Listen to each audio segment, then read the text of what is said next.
Bismillahirrahmanirrahim. Assalamualaikum warahmatullahi wabarakatuh. Selamat pagi semuanya. Perkenalkan, nama saya Naila Izzatul Laili, mahasiswi Bahasa dan Kebudayaan Arab angkatan 2020. Hari ini saya akan mempresentasikan mengenai pengantar linguistik Arab dasar. Namun, sebelum saya mempresentasikan, saya ingin mengucapkan banyak terima kasih kepada Ustazah Zakia dan Ustadz Nur sebagai dosen linguistik Arab teoritis.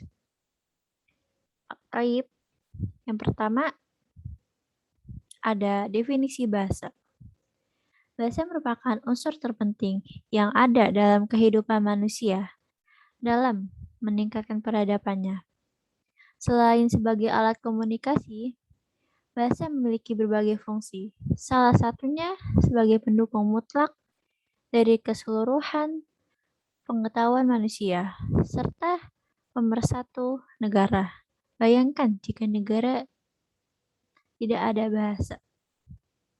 Menurut Ibnu Jin, bahasa merupakan bunyi-bunyi yang digunakan oleh setiap kelompok untuk mengutarakan maksudnya. Sedangkan, menurut Al-Jurjani, bahasa merupakan apa yang diungkapkan setiap orang dalam mengutarakan maksudnya. Bahasa adalah sistem tanda bunyi yang dipergunakan oleh para anggota untuk bekerja sama, berkomunikasi, dan mengidentifikasi diri bersama anggota masyarakat lainnya. Bahasa memiliki 7 unsur dalam definisinya. Yang pertama, bahasa sebagai sebuah sistem. Bahasa tersebut dibentuk oleh sejumlah komponen yang berpola secara beraturan. Yang kedua, bahasa sebagai sistem bunyi. Bunyi bahasa dihasilkan oleh alat ucap manusia yang di dalamnya terdapat fonologi sebagai fon dan fonetik sebagai fonem.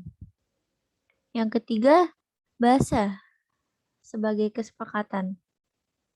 Bahasa sebagai kesepakatan yaitu sesuatu yang diberi makna dalam bahasa tertentu sudah disepakati oleh pemakai bahasa tersebut.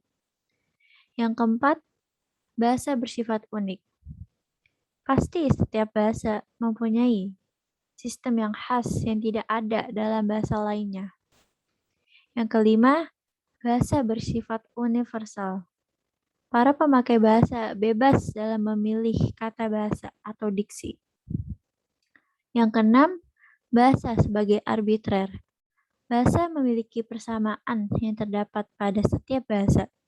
Dan yang terakhir ada bahasa sebagai identifikasi diri. Di antara semua ciri budaya, bahasa adalah ciri pembeda yang paling menonjol. Kenapa? Karena merasa dirinya sebagai kesatuan yang berbeda dari kelompok lain. Dan yang kedua ada definisi linguistik. Manusia adalah makhluk yang paling sempurna di antara makhluk-makhluk yang lainnya, sehingga mempunyai akal untuk berpikir melalui bahasa. Bahasa manusia sangat beragam, sehingga setiap kelompok memiliki bahasa yang berbeda-beda. Perbedaan tersebutlah yang menimbulkan banyak masalah dalam kehidupan. Seiring berjalannya waktu, persamaan tersebut muncul pada sebuah bahasa.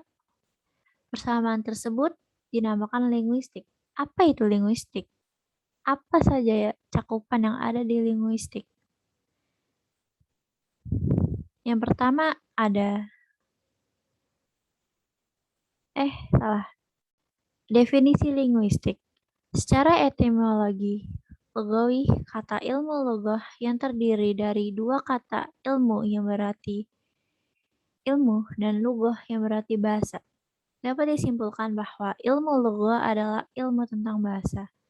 Menurut John Lyons, linguistik merupakan penyelidikan bahasa melalui pengamatan yang teratur yang dapat dibuktikan kebenarannya atau kesalahannya secara mengacu pada suatu teori tentang struktur bahasa. Selanjutnya ada cakupan linguistik. Yang pertama ada fonologi. Fonologi berasal dari kata fon yang artinya bunyi.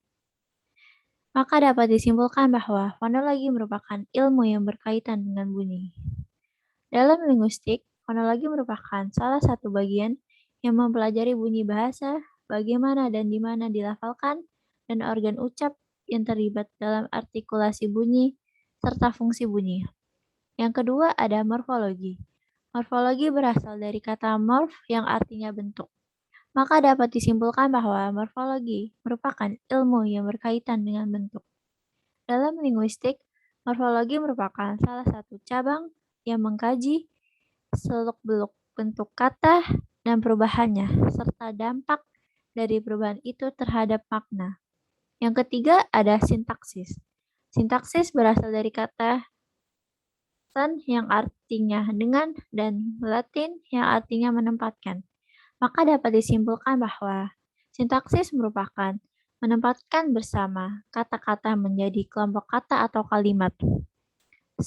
Dalam linguistik, sintaksis merupakan salah satu cabang yang membahas struktur kalimat yang di dalamnya terdapat frasa, klausa, dan kalimat.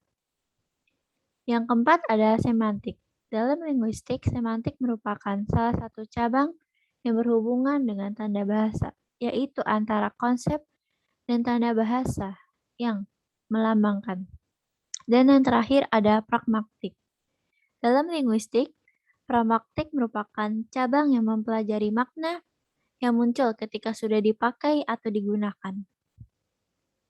Demikian presentasi saya kali ini. Semoga apa yang saya sampaikan dapat bermanfaat bagi kita semua. Jika ada kekurangan, mohon dimaafkan. Karena kesempurnaan tersebut hanyalah milik Allah Subhanahu wa Ta'ala. Akhirul kalam, syukran jazilan. Assalamualaikum warahmatullahi wabarakatuh.